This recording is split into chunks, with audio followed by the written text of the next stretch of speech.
Hello, everyone, and welcome to the Basel Pod. I'm Sam Basel, joined alongside Jordan Laube, and this is episode 7 of our 2025 NFL divisional breakdowns. Today, we're going to be talking about always one of the most contentious divisions in the NFL, the NFC West. Last year was as contentious as ever, as the Rams and Seahawks both tied atop the division at 10-7, but the Rams were able to sneak in with that automatic playoff spot by, just the various tiebreakers that the NFL employs. So, Jordan, how you doing today? I'm good, man. Really excited to talk about the NFC West. Obviously, home of the Cardinals. Kind of fell off at the end of last year, which we'll talk about when we get to them. But super competitive division. This could easily be a division where all teams finish 500 plus. So we'll kind of see what happens as the season goes along. But there's a lot of shakeup that's happening and a lot of veterans coming back into this division. So it should be a really fun year to watch the NFC West in a division that doesn't get a lot of attention, typically year over year. Yeah, I mean, when it's hot, it's hot. Let's talk about the reigning division champs, the Los Angeles Rams. Starting off, I mean, a lot of the focus is going to be on the defense, specifically the defensive line. Could you talk about, where this defensive line kind of sets itself apart, not only from the rest of the division, but maybe from the rest of the NFL? Yeah, and I think it starts with Jared Verse and the fact that he's just an absolute man. My eval was off on him, openly admitted. I did not have him in my top 5 edges. He just looked like he was out of shape and wasn't, putting in the best effort and really only seemed like a power rusher rather than having that finesse juice that we see a lot of the top pass rushers have. But in the NFL, power matters more than finesse, and he leveraged that beautifully, so much to the point that Teron Armstead retired. He said, I went against Jared Verse, and right then I decided, this is my last year of football. So for a rookie to do that to a savvy veteran who is one of, not the best, but definitely a top 10 left tackle in his career while he played, speaks volumes to the type of player Verse is, and he just really unlocked the rest of this defensive line. So for Verse himself, he was 7th in pressure rate, 5th in pass rush win rate, 6th in true pass rush pressure rate, and 3rd in true pass rush win rate. So top 7 in a lot of categories. That makes a good pass rusher. Also a very good run defender as well. And this is for all defensive linemen in the entire league. This isn't just edges. That's all D linemen. So Dexter Lawrence is up in that category.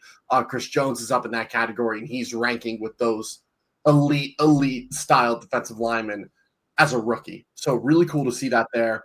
The rest of this D line really opened up. Michael Hoyt is kind of like a linebacker edge hybrid. He's now with the Bills, but he was used in a lot of unique ways. He was standing up, in between the guards rather than playing his normal edge position. They would either drop him into coverage or rush him on a stunt or just say, hey, use your speed and beat the center.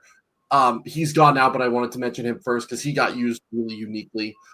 Kobe Turner and Byron Young are 2 completely different players. Kobe's your big, beefy defensive tackle, and he played nose.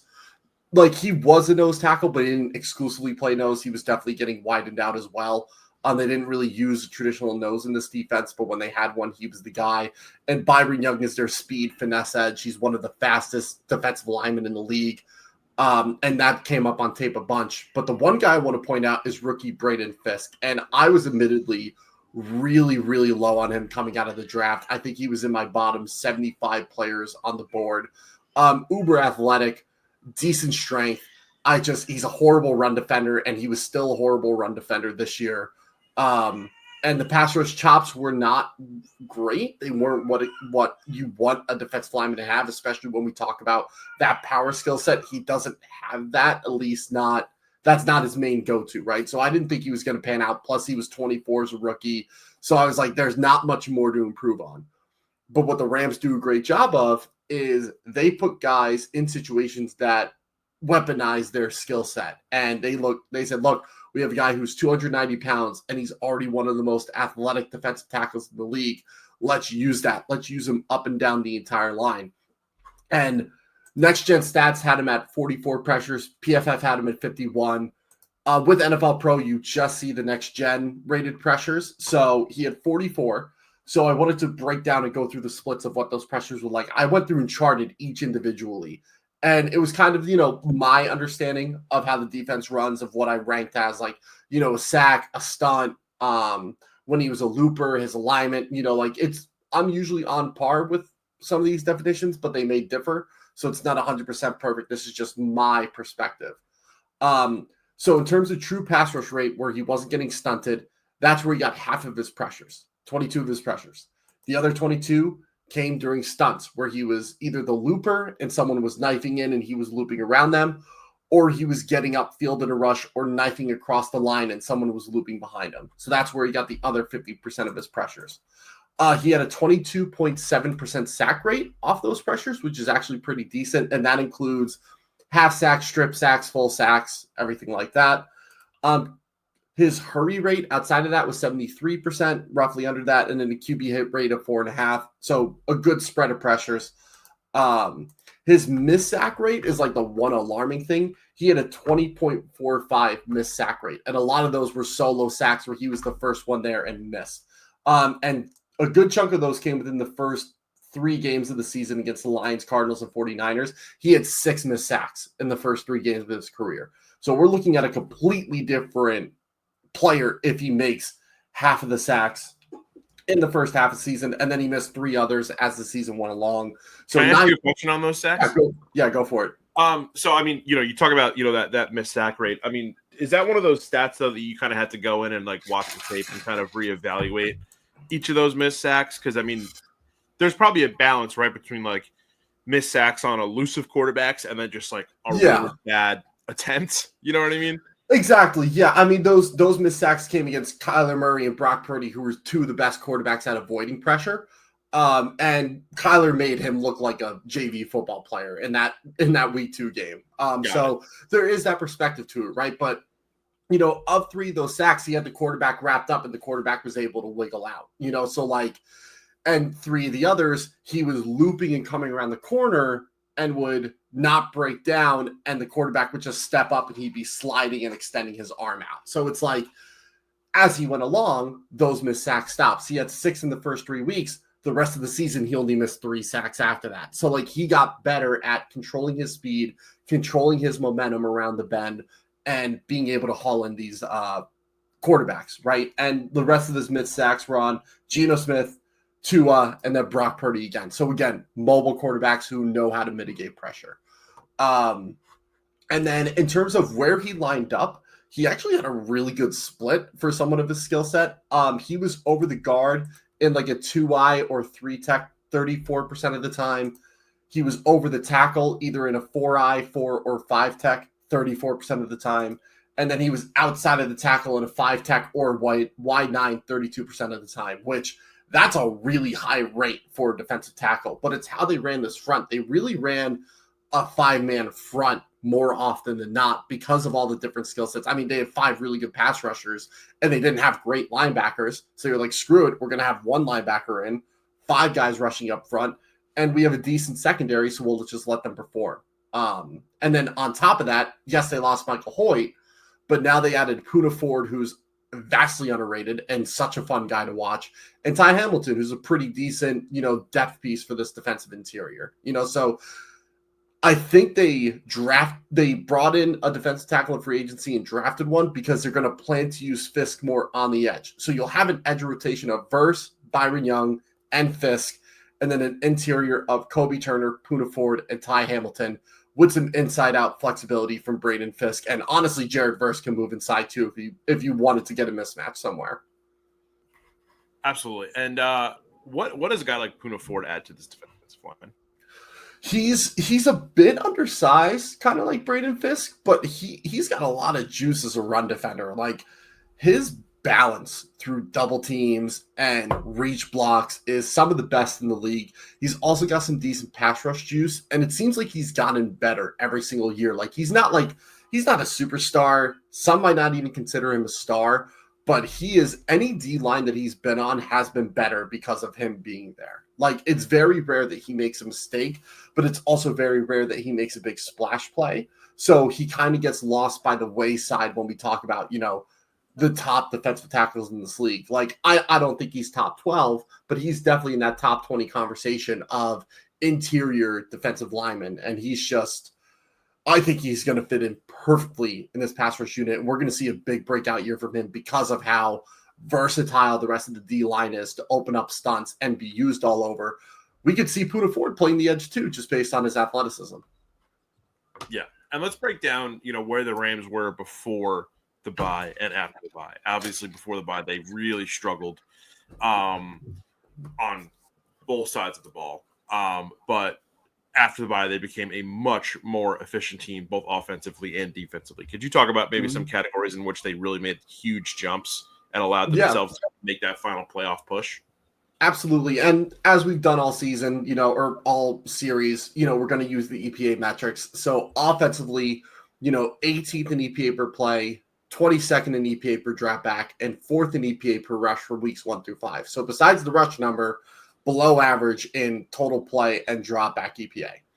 After the bye, they jump up to 13th in EPA per play, 9th in EPA per drop back, and they actually dropped in rush from 4th to 22nd. So that's why, and rushing EPA is typically negative as it is because runs negatively impact offenses for the majority of offenses in the league, which is why EPA is technically a negative stat when you run the ball. But when you're good at it, it heightens your offense, right? So, much better in the pass game, much better overall. Run game took a step back, and I think that's just Kyren Williams is not an efficient runner. He's going to make tackles miss, but he's not going to get a lot of yards after contact. He's not going to have explosive runs. He's going to run within the system, and that's why the Rams love him, is that he runs 2-0 really, really well. He runs blast really well, power and counter, but he gets the yards that are there, and he's not really able to create outside of that. But they don't mind that, it seems like.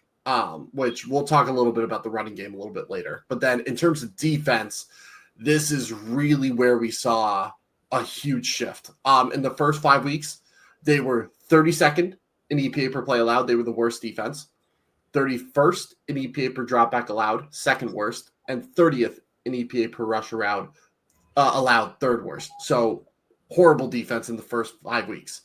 After the bye, they made some adjustments. They started to move Braden Fisk around. They started using Jared Verse to start the stunts rather than be a looper. And they jumped to 12th in EPA per play allowed, so 20 spots. 16th in EPA per dropback, they jumped 15. And 14th in EPA per rush allowed, they jumped 16. So much, much, much better defense in the second half, and they have room to improve going into 2025. And like I said earlier, they started using more five-man fronts out of nickel and dime and running a lot of stunts and blitz packages out of that. They moved Braden Fisk around, and they just ran more stunts and blitz packages, which really opened up this defense and allowed the secondary to have more time to just kind of stay with the guys in man coverage, get to their zone drops, and just let the front 5 or 6 do what they needed to do to pressure quarterbacks. Yeah, absolutely.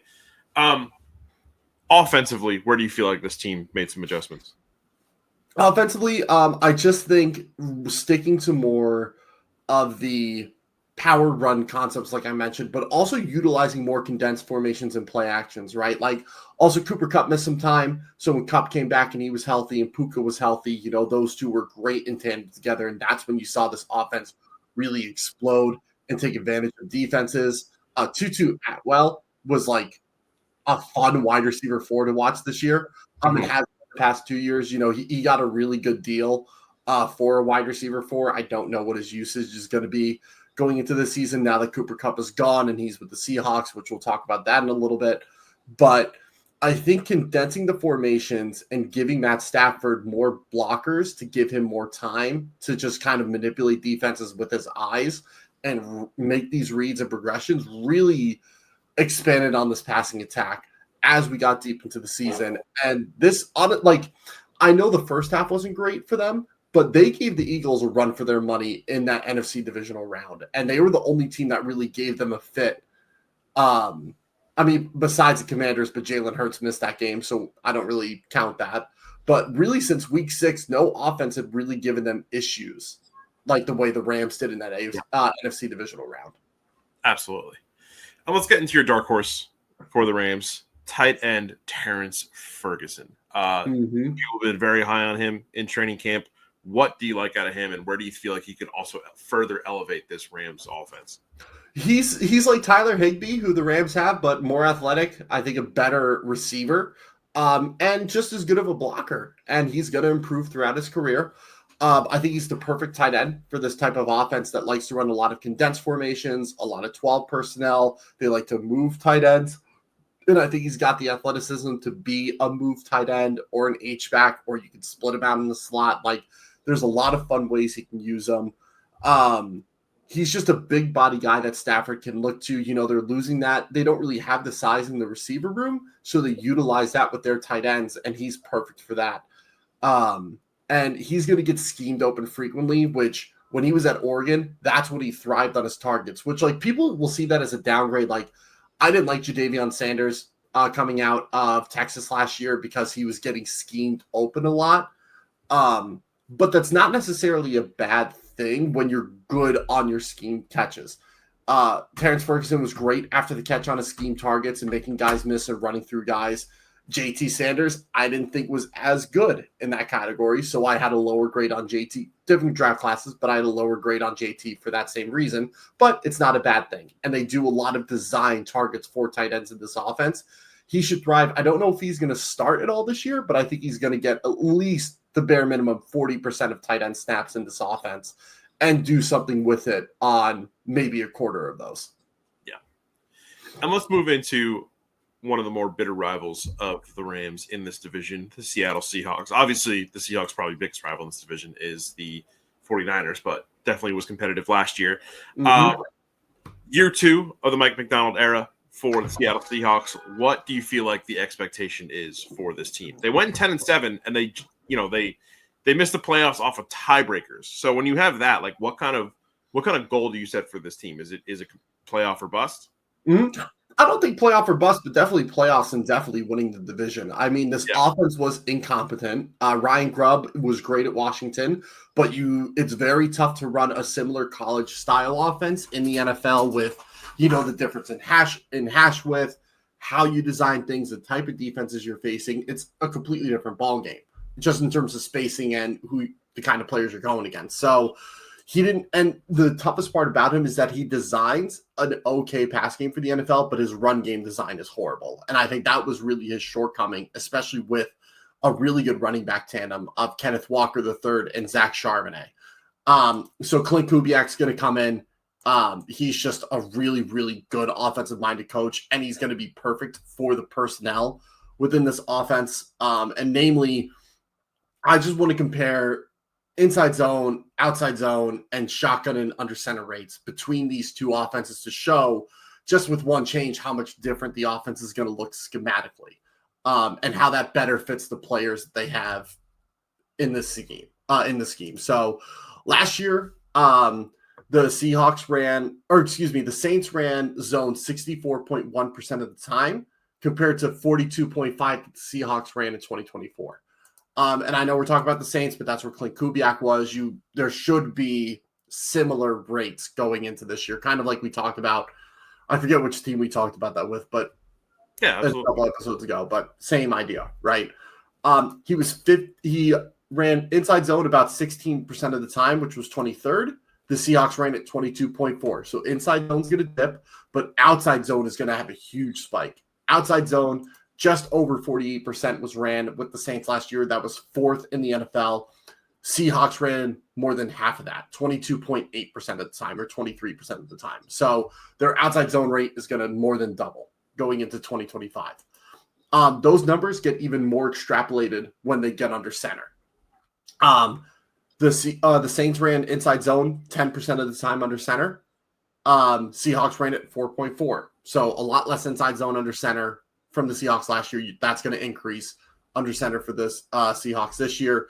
And then outside zone, the Saints ran the most outside zone percentage-wise in the NFL under center at 61.6%. That's ridiculous. The Seahawks were at 35.6.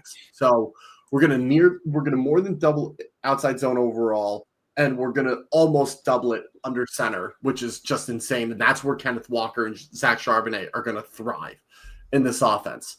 And then just from the difference of shotgun and under center, Clint's offense last year under center 40.6% of the time and Gunn 57.1% of the time. That's 5th and 25th, respectively. So one of the most under center teams in the league, where last year Ryan Grubb was 22.7 under center and 75.6 in the gun. That's 25th and 4th, respectively. So you're literally getting an exact opposite flip in under center and shotgun usage. And that's where Kenneth Walker is going to thrive. They also drafted Christian Haynes last year, who was one of the best outside zone guards coming out of college last year. So just them being together in this offense is going to be great.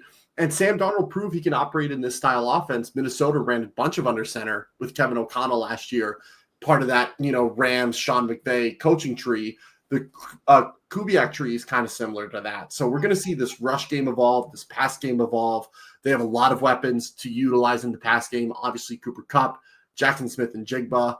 Torrey Horton, rookie out of Colorado State. He's going to be awesome, fun to watch. If you're in dynasty leagues, target him. Sam, if he's a free agent in your league, go pick him up because he's going to be a freak. And then the tight ends are super fun. AJ Barner, your big body blocking tight end, and Elijah Arroyo is going to be that H-back who's going to get used in motion a lot. And then the offensive line, not much improvement besides inserting Christian Haynes, but, they should be better than last year. Yeah. Can I ask you a question about Sam Darnold? Yeah. Obviously, last year we talked about in the NFC North podcast that this was like a massive breakout year for him. Mm-hmm. Do you feel like where do you feel like he'll change in terms of his play style this year? I mean, are we expecting like pretty much the same consistency, or do we feel like there might be a little bit of a regression? Like, I'm just curious to see like what you think, because always when a guy has a breakout like that and then they immediately go to a new place, like there's a little bit of a gamble, right? That you're taking there, because it's like, all right, am I going to get the same Sam Darnold that we saw in Minnesota? So do you feel like Seattle is going to get that same Sam Darnold? I don't think they get the same Sam Darnold, but I don't think it's going to be Sam Darnold that we saw early on in his career, where he, was struggling against pressure, just struggled against defenses in general, was not a high volume or high efficiency passer. His deep ball was horrible. Like, that's not the Sam Darnold you're going to get. Like, his deep ball was much better this year. He was much better under pressure. He had a better understanding of the offense that he was in because the offense fit his skill set and how he likes to read. And I think Kubiak's offense is going to be similar, condensed formations. He's not going to have Justin Jefferson, Jordan Addison, and TJ Hawkinson to be throwing to, but he's going to have good receivers. Like Jackson Smith and Jigba is a very, very good up-and-coming receiver. Cooper Kupp, one of the best veteran receivers out there. I talked about Torrey Horton. He's going to be like, he's going to blow up and people don't realize how good he is yet. He's very, very good for his size. I think he's 6'3", and he's going to be one of their slot receivers, right? And he can split out wide if you need. He's got a good tight end duo. He's got a good two-headed rushing attack, which I think is better than what Aaron Jones and Cam Akers offered last year. Like, he has a more sound weapon system within the offense he's playing in, if that makes sense, rather than just straight up star power. And they're diversified. The offensive line is not nearly as good as Minnesota was. So I think that's where we're going to see the dip, is that he's going to be pressured more often. And usually when you get pressured more often, you perform worse. So, but again, I think Sam Darnold's worst days are behind him. I think this is going to be his second best season he's had in his career. I don't know if he'll ever reach the highs of last year with Minnesota. The last 3 weeks were really rough for him and the playoffs were rough, but I mean, the middle of the season for him was just absolutely astronomical. But, we should still see a good Sam Darnold in 2025. Yeah, absolutely. Nothing like, kind of towards the end of his time with the Jets where he was, breaking tackles from ghosts. Yeah, literally. Let's talk about the defensive unit. Could be really, really good. What are you excited to see out of the Seahawks defense? I'm just excited to see them grow and be healthy for once. They had a lot of injuries, especially up front last year.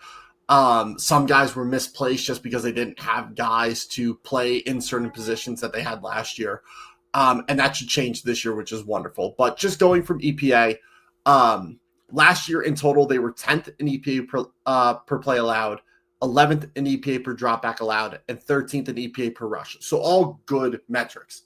From week 10 to week 18, they were one of the best. And this is where I really want to get into it. They were 5th in EPA per play allowed, 5th in EPA per dropback allowed, and 6th in EPA per rush. And it's not because they added this player, but adding this player added an element to a Mike Macdonald defense that was missing through the first half of the season.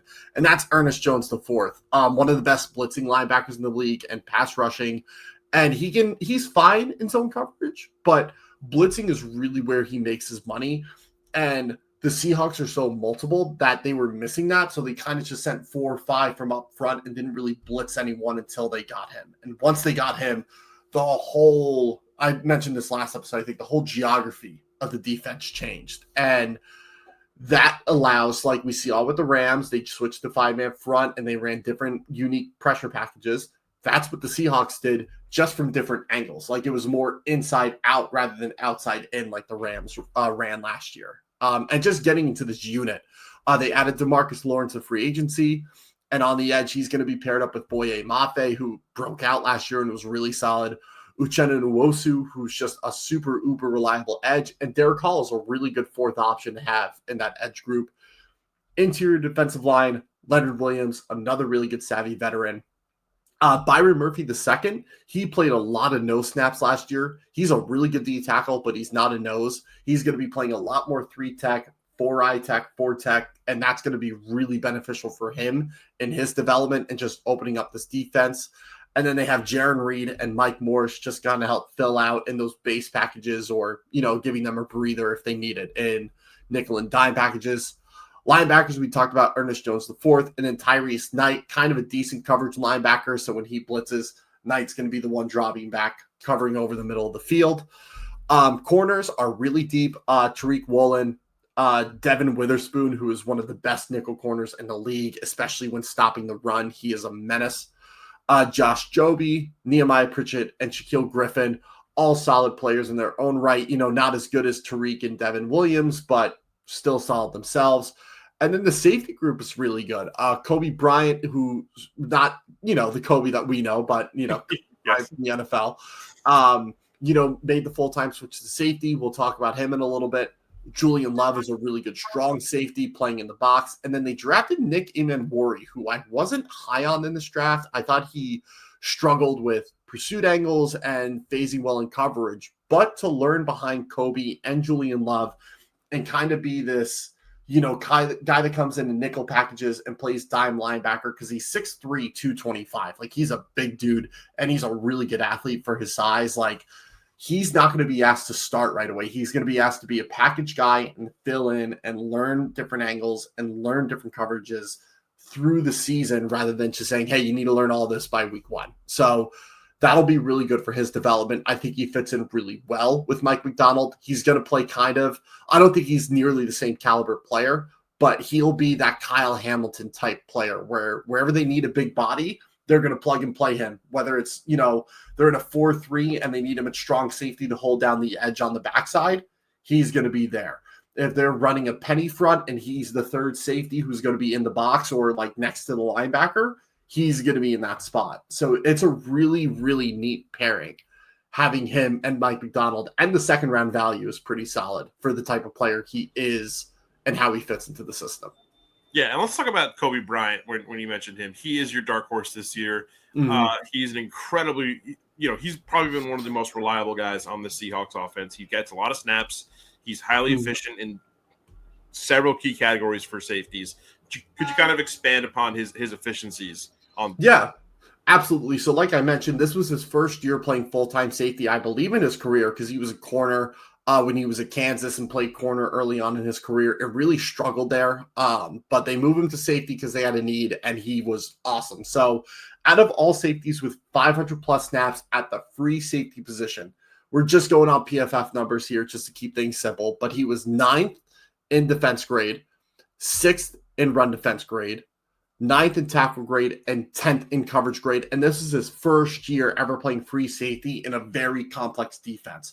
He fits in perfectly with how Mike Macdonald wants to run these fire zones and run all these unique stunts. And he roamed the deep half of the third more than any other safety in the NFL. Like, they ran cover 3 a shit ton last year. So to see him do that in his first year as a free safety in this style defense was really, really cool to see. I think he's going to have an awesome year 2 and a really good 2025. And it's going to take this secondary from, top 8 to top 4. Like those are the expectations I have of this defense, because Devin Witherspoon is awesome as a nickel. Reek Woolen is a really good lengthy speed corner, and he's got the size to back it up. Julian Love, Kobe Bryant, Josh Joby, who he might be that cornerback too, opposite Reek. It might be Shaq Griffin as a veteran presence. And then bring in Nick Gaiman-Ward. He's just going to keep this defense really multiple. And I think that's what thrives in the NFL, is having a versatile, multiple defense, especially in the secondary like they have this year. Absolutely. And then the big burning question for the Seahawks, we kind of talked about it a little bit, but, will Sam Darnold be enough to get this offense elevated enough to win the division? Like, here's the thing. Like, the benchmark is there. They basically hit it. The benchmark to win the division last year in the NFC West clearly was win 10 games. They won 10 games, right? Like, how do you push the envelope even further to give yourself enough cushion to win the division? Yeah, it's tough, because if it was any other division, I would say, yeah, they have a shot. And I think they still do have a shot. But the biggest question mark is this offensive line. And unfortunately, the 3 other teams you're going against have a really good pass rush unit coming into this year. And not just good, but deep. They're going to be fresh. They're going to be coming at you full tilt. Like, the Rams are one of the best pass rushing units in the league. The Cardinals are super sneaky, and now they just added a bunch of depth on that defensive line. The 49ers we'll talk about, they've kind of retooled that defensive line, and they brought back Robert Saleh, who ran one of the best defenses during his tenure with the 49ers. Like, this is going to be, if you can split your division and go 3-3 in the division, I think they can win the division, because they'll be able to beat up on some other teams with how diverse this offense is and how this defense is going to get after everybody else they play. Absolutely. And then let's talk about your boys here, the Arizona Cardinals. Again, they actually went 8-9 last year, still struggling to stay competitive in this division. But for you, where do you feel like they've kind of done a good job at retooling this roster in the offseason and trying to improve that 8-9, maybe, getting in the mix with a 10-7 or 11-6 record or better? Yeah, and I think it starts with Monty Ossenfort and Jonathan Gannon, the GM and the head coach for the Cardinals, have been awesome together. We talk a lot about the handshake between the GM and a head coach, and they have a really strong one. They're heavily underrated going into 2025. I think, ESPN, PFF, Pro Football Network, a bunch of other big media NFL brands have this team 20th or below in their rankings. And I don't think they're even going to be close to that. I think we're looking at a 14th, 13th, 12th ranked team. Definitely a playoff unit. And it starts with how much they knocked down this roster when they first came in 2023. So in total, only 10 players remain from that original roster that they took over in 2020 at the start of 2023. And that was Kyman Cliff's last season, obviously. Those 10 players are Kyler Murray, James Conner, Greg Dortch, Andre Basilia, Kelvin Beachum, Will Hernandez, who they just re-signed because they need guard depth, Zaven Collins, Budda Baker, Jalen Thompson, and Aaron Brewer, the long snapper. 6 of those guys have their contracts expiring at the end of this year, and I think they might only bring 2 or 3 of those guys back. Wow. 2 of those have their contracts expiring in 2027. That's James Conner and Zaven Collins. I don't think either of them are going to get re-signed unless they just want veteran presence with James Conner. And then 2 more beyond that, and that's Kyler and Budda Baker. Both will be at the tail ends of their careers. Not so much Kyler, but more so Budda. So they might let Budda walk, or Kyler might be gone even before that if the season does not go the way it's intended. And with that, they've added lots of young talent through the draft, and they've hit on a bunch of their picks. Namely, Garrett Williams has been an absolute stud as a nickel corner. And they took a shot on him. He was coming off an ACL tear during his senior year at Syracuse. So they really took a gamble, and that gamble seemed to pay off. And they have some other really good young guys on this defense as well that they've built around some of those guys that have stayed back, like Budda Baker, Jalen Thompson, Zaven Collins. So it's an exciting time to be a Cardinals fan, but there are still question marks going into 2025. And if those question marks aren't answered, I think some guys are going to get fired and some guys are going to get cut. That would be big time headlines for the car, or just for the NFL in general if these guys played on any other team. Yeah, and do you feel like one of those question marks is like how they could have maybe not finished the way they finished last season? I mean, like you said in your notes, like they were 7-7 entering week. They were 7-7 after 14 games. There's a lot of different ways that a record could go. Obviously, yeah, at 7-7 with 3 games remaining in the season, obviously did not go the way they wanted. They finished 1-2. But for you, I mean, where were some moments last year that you feel like could have been the difference maker in finishing between 9-8 and 8-9?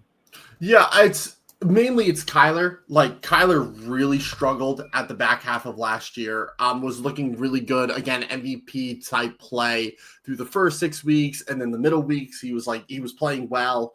Had some key clutch moments during that time, but after that, he kind of just dropped off a cliff and he started to struggle a lot against pressure, struggled a lot in general, had a lot of turnover worthy plays, not nearly as many big time throws. So it was really tough to see him kind of just, take that step back.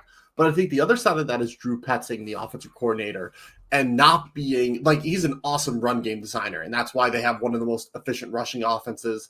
And that's why James Conner is James Conner, right? And that they have a really good rushing attack. But Drew Petzing kind of diminishes the pass game. And he designs a lot of stuff with Trey McBride, and Trey McBride's awesome. And Kyler loves throwing to Trey McBride. He's the number one target and will be again this year, right? Like, he needs to do a better job of scheming up plays for Marvin Harrison, because Marvin Harrison ran a lot of go balls, a lot of deep post, a lot of deep comebacks. And where Marvin thrives is in the short game. Like, yeah, he's 6'3", 6'4", runs a 4.3, and he's one of the best, brightest young receivers in the NFL, and is one of the biggest prospects to come out at the receiver position since Julio Jones, right? Like, very, very high level generational talent, if you want to call it that. I wouldn't call it that, but he's very, very good. But he wasn't used like how he was used at Ohio State on those short crossing routes and on those quick out routes and on curls and on digs. Like, he wasn't really used in that way. So it's, how do you take full advantage of that guy's skill set if you're not going to use him to his advantage and to his skill set, right? So, like, Look at Kyler all we want, but Drew Petzing needs to prove he is an NFL pass game designer. And if that doesn't change by halfway through the year, I think Jonathan Gannon needs to lean on the pass game coordinators and say, I need you guys to design something, and I'm going to call the pass plays, and I'm going to change something, because the passing offense, especially in the back half of the season, has been brutal the past 2 years. And, like Kyler Murray, we want to talk about EPA from week 14 to 18 last year. He was 16th in EPA. Like, he was not that good and not that efficient in the back half of the year. And especially that game against the Panthers and the Rams, like, it was just a tough stretch for Kyler at the end of last year. Yeah. Well, one guy that could help alleviate the pass game, Michael Wilson. Mm-hmm. He's your dark horse for the Arizona Cardinals. Could you talk about where he can kind of elevate this unit? Yeah, it seems like he's going to be the slot receiver this year. They tried the Greg Dortch experiment, who I was really high on Greg Dortch, especially with how he played his first year in the system, but obviously did not do great, was really inefficient. And not that Michael Wilson is efficient either, but he was kind of being used out of place to what his skill set provides. We talk about the power big body slots like Xavier Legette. Laviska Shenault, like when he was a rookie, was used as power slot a lot and did well there. Like, he's that kind of prototype or archetype that we see there. So over the past 2 years, this is just overall stats.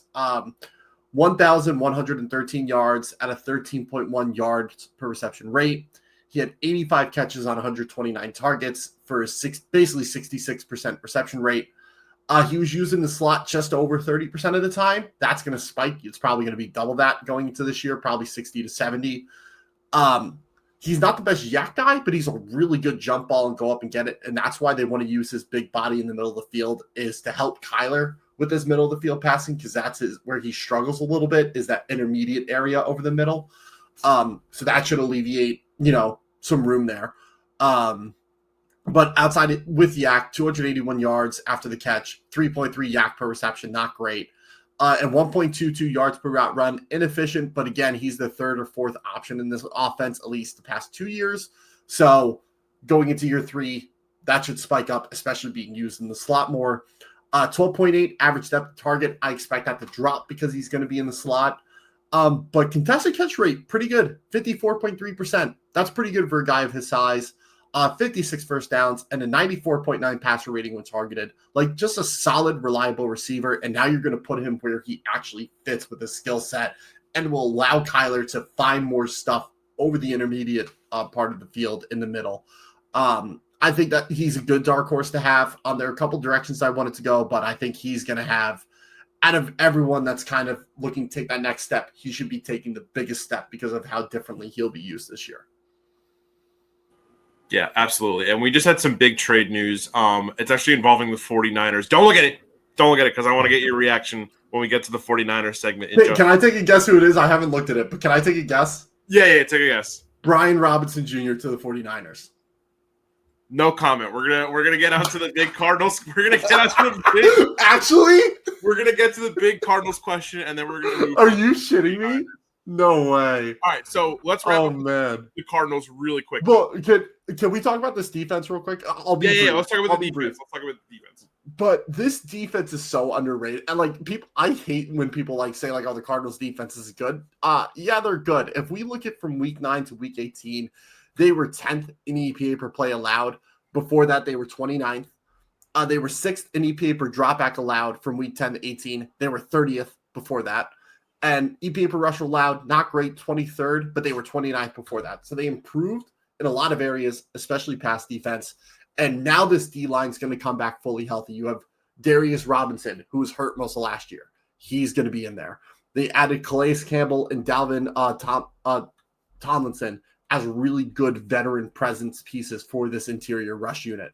Walter Nolan, who was one of my favorite defensive tackle prospects I've ever scouted. He's very violent, very fast, and will run through your face and also hit you with a quick finesse move. He's got some maturity stuff, but that's why they have Calais Campbell here. He's the perfect guy to bring Nolan up through the reins. And then depth pieces, Dante Stills is really solid. LJ Collier played well for this defense. And Elijah Simmons has had a really good camp as an undrafted free agent. If they carry 7 interior guys, I think those are the 7.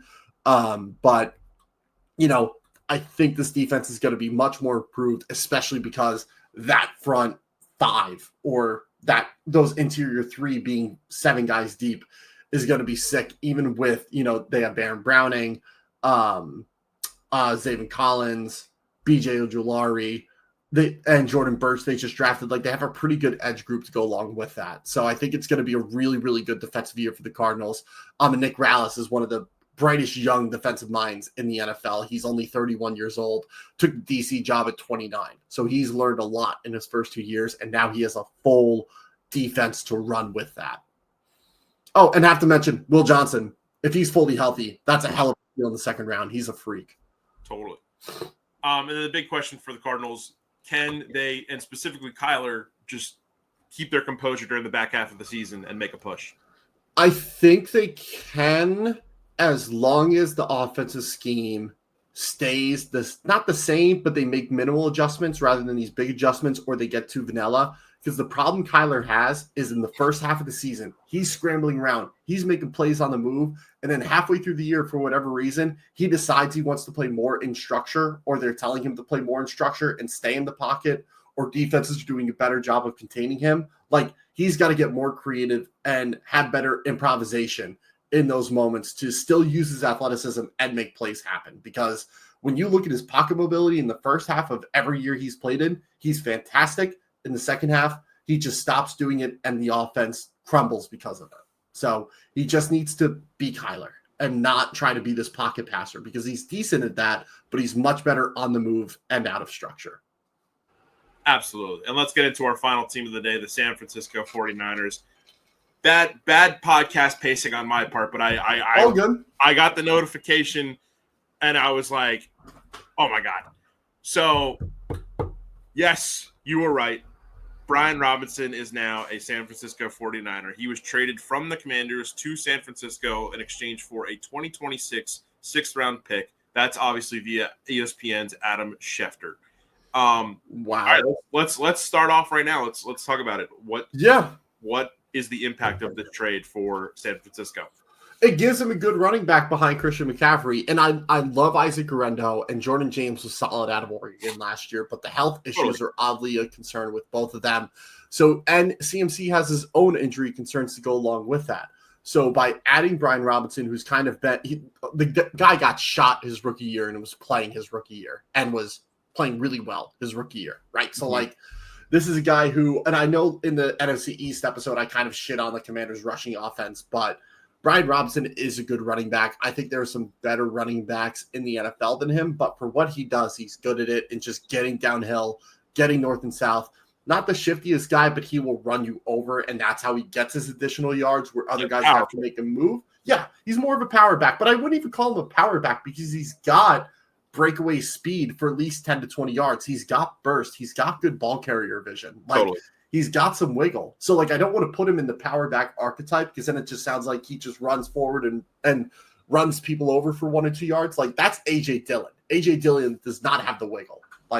Brian Robinson does, and that's what makes him a good running back rather than just a depth piece running back who's only going to get 5 carries a game and will probably get cut before the season starts, right? That's a tangent, right? But, I think it just gives them another element to this offense where it's not just McCaffrey who – can break tackles, but is more of an elusive type receiving type back. Totally. Now you get that ground and pound, really good two-headed diverse attack. I'm going to sneeze. Give me a second. Or maybe not. I don't know. Am I? We'll see. No, I'm not going to sneeze. That's weird. I hate when that happens. But yeah, I think this is a great acquisition. And for the price, that's solid. And I told you my dark horse in Washington, Ja'Cory Krosky-Merritt, they nickname him Bill. Bill is going to be the guy in Washington now. Watch him fly up draft boards. Did anyone take him in your dynasty league? Ja'Cory Krosky-Merritt. I don't think so. If he's a free agent, go get him right now. Yeah. He's a dog.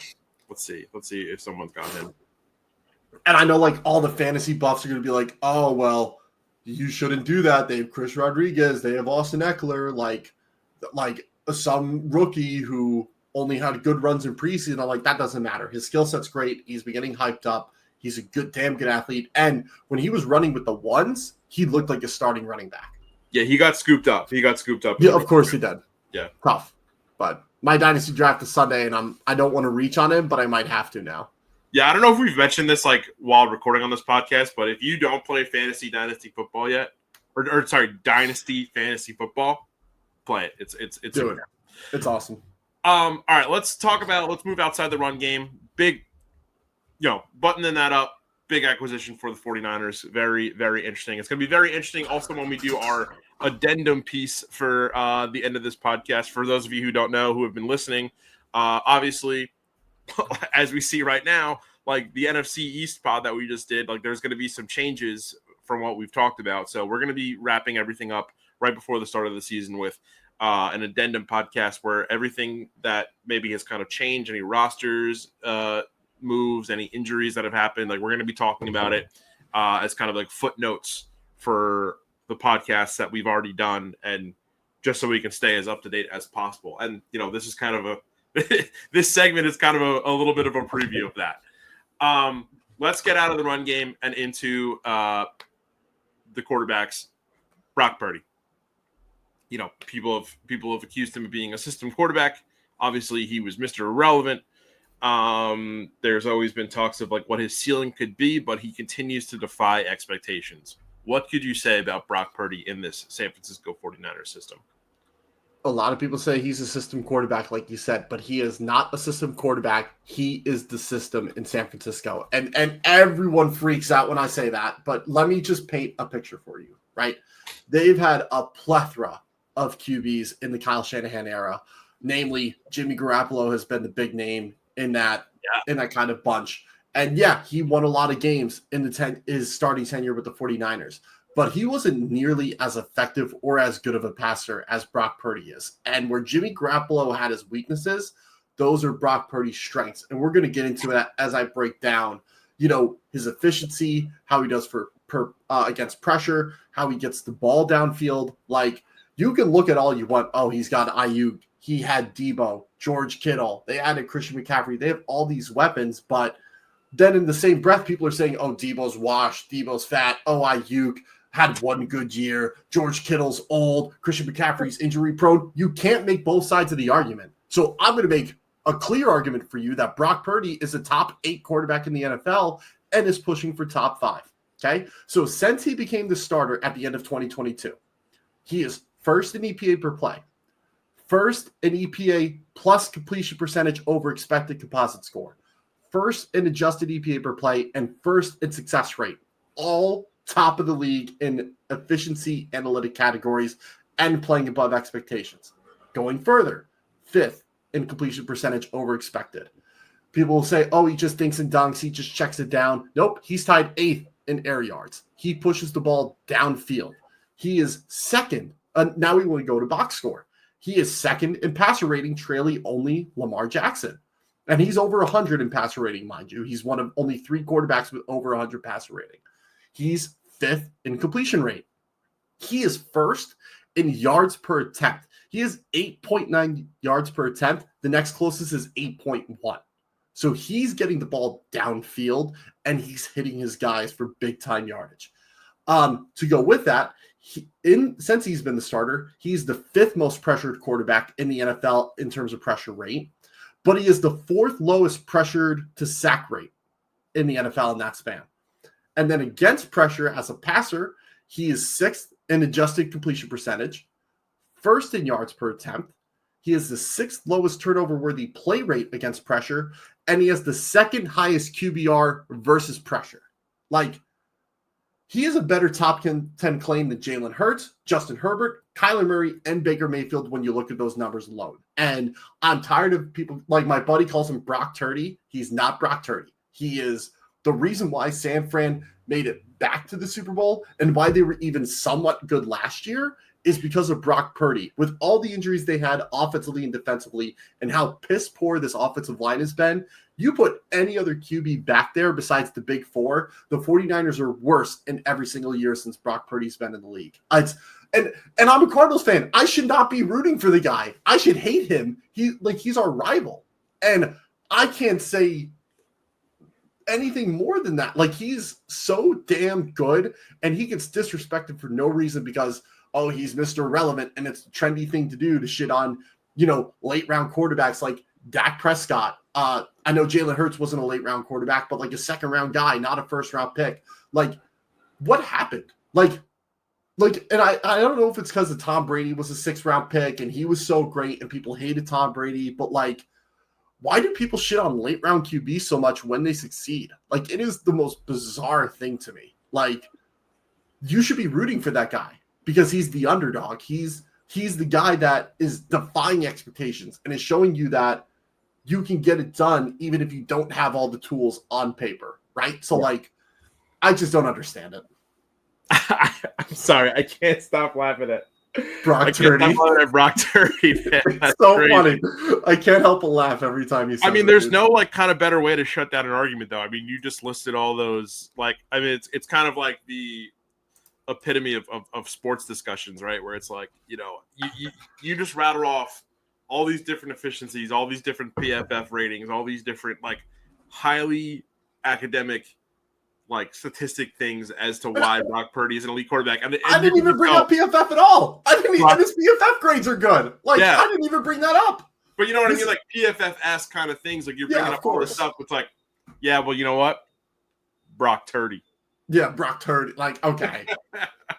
That's the problem. It's like I have to say 10 to 20 things to show you he's a top 5 quarterback, and you just say one thing and everyone agrees with you because it's funny, and you think he's bad because you see him, throw a pick here and there. Like, yeah, his interception rate is pretty high, but like everything else showcases that shouldn't be the case. Like, if anything, like if his interception rate was high and he sucked against pressure and he wasn't pushing the ball downfield and he didn't have a high yards per attempt, then I would say, yeah, he's not a good quarterback.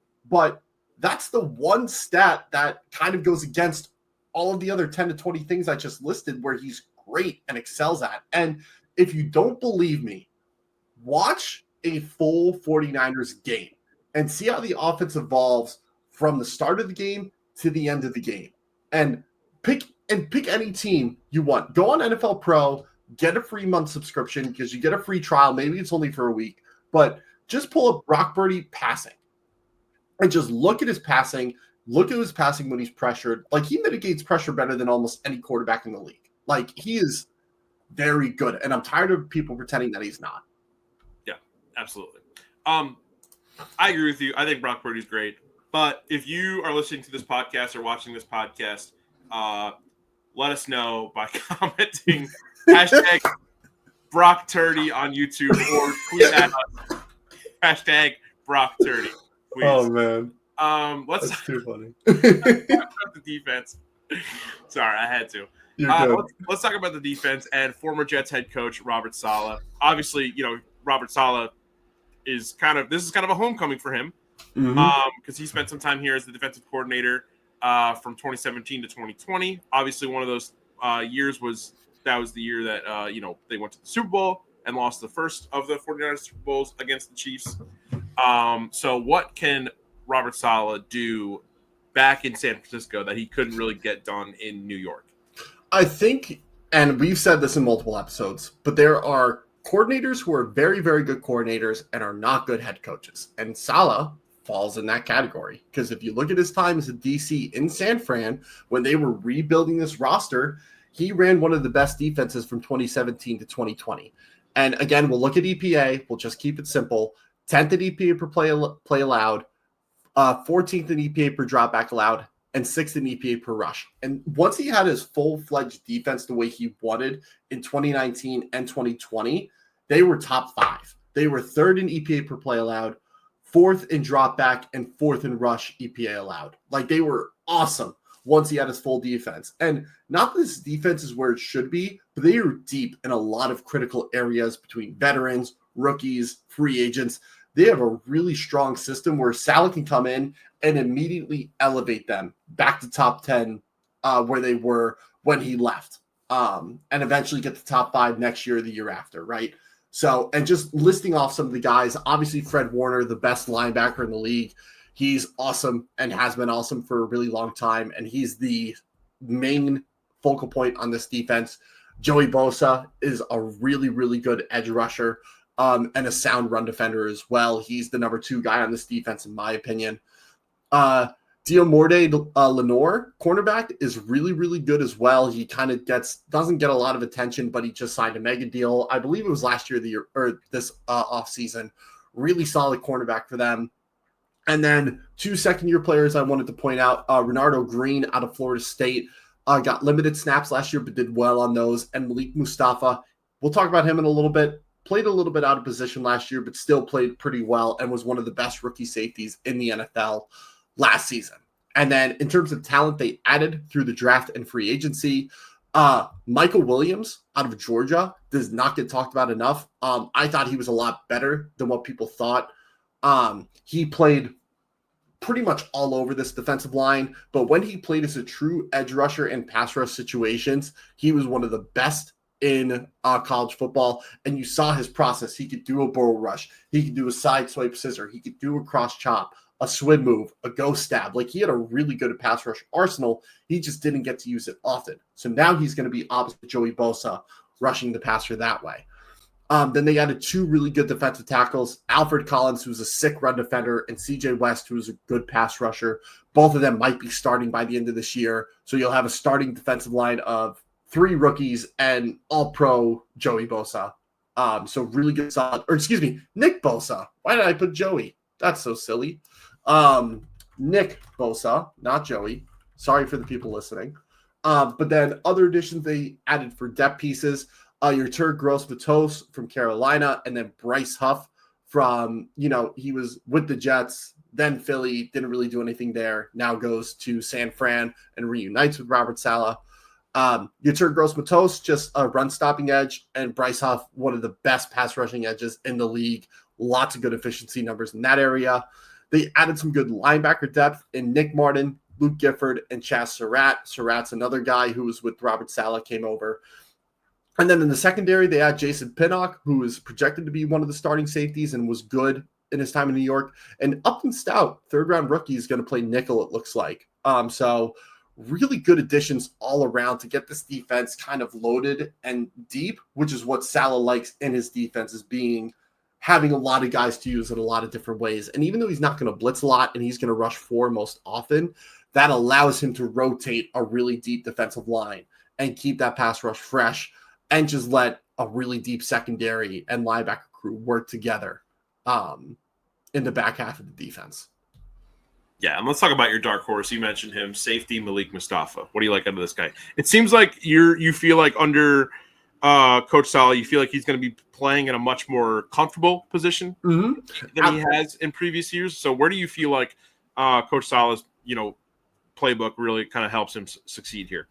Yeah, you'll see Malik Mustafa last year. He played a lot of free safety, which was not his natural position. He played over 500 snaps there. At Wake Forest, he did split time between both, but I thought he was better when he got closer to the line of scrimmage. So this are his ranks among rookie safeties with over 200 plus snaps, which I believe there were about 16 of them. He had the second lowest passer rating allowed at 64. He had the lowest reception rate allowed at 41.2%. The least yards allowed and yards per catch allowed at 49 yards and 7 yards a catch. And he was tied 4th in total pass breakups and INTs at 4. So pretty solid. He played 517 snaps of free safety and only 226 in the box and in the slot combined. So about 60% of his snaps were over the top, or 2/3 of his snap were over the top, and only 1/3 were in the box where he really thrives. So this defense should ask him to move down. That's why they got Jason Pinnock, so they can put him over the top and ask Malik to just come down in the box and be a really good run defending safety, because that's his bread and butter, is coming in and defending the run. And as a free safety, you don't really get a chance to do that. And also just what you're looking at changes. Whereas free safety, you're looking at the quarterback and you're taking a backpedal drop straight most of the time. In the box, you're reading tight ends, receivers, running backs, and you're taking more lateral drops. And that's what he excels at. He's really good at phasing through routes on those cover 3, cover 4 style drops that I think he's going to thrive in this type of defense that is going to rely on cover 3 and cover 4 a heavy amount, as is Robert Saleh's bread and butter. And he's pretty okay in man coverage too, if they ever needed him to lock up on a tight end or a slot or a running back out of the backfield. He's got some chops there. Yeah. But, I really liked him coming out of college. I believe he was my 8th ranked safety. But with this fit being more in the box, I think he'll play a little bit better than that projection. Absolutely. And then finally, the burning question. It's a little, we had a different burning question but it was not taking into account the Brian Robinson acquisition. Yeah, of course. That's fine. So for you, I think I could just tweak it a little bit. Does the Brian Robinson acquisition kind of level out this offense and allow it to succeed in giving Brock Purdy enough kind of room to – enough targets, one, and then just kind of enough room to kind of breathe on this offense? I think level out is the perfect way to describe it. It's going to make them more balanced, and they're not going to be passing a lot to begin with because Brandon Ayuk's out. George Kittle, obviously, on the opposite side of 30. Ricky Pearsall is going to be the starter, and they've had a lot of wide receiver injuries during camp. Like, if we go look at their roster, they also traded for Sky Moore, which I know, Sky Moore is kind of a laughing point at this point, but, can provide at least something. But if we look at their starting receiver room as of right now, Ricky Pearsall, who is first-round rookie coming off a decent year, Juwan Jennings, who I like but is in a contract dispute and probably won't play week 1, and then Brandon Ayuk, who's obviously hurt until halfway through the year. The depth behind them, Russell Gage is out. Jordan Watkins, their 4th-round rookie this year, is out. Jacob Cowing has an injury bug going on. He was a 4th-round rookie last year. So that means after that, you're looking at Robbie Chosen, Sky Moore, Isaiah Hodgins, and maybe one of the undrafted free agents doing something, and maybe Junior Bergen, who they took in the 7th round, right?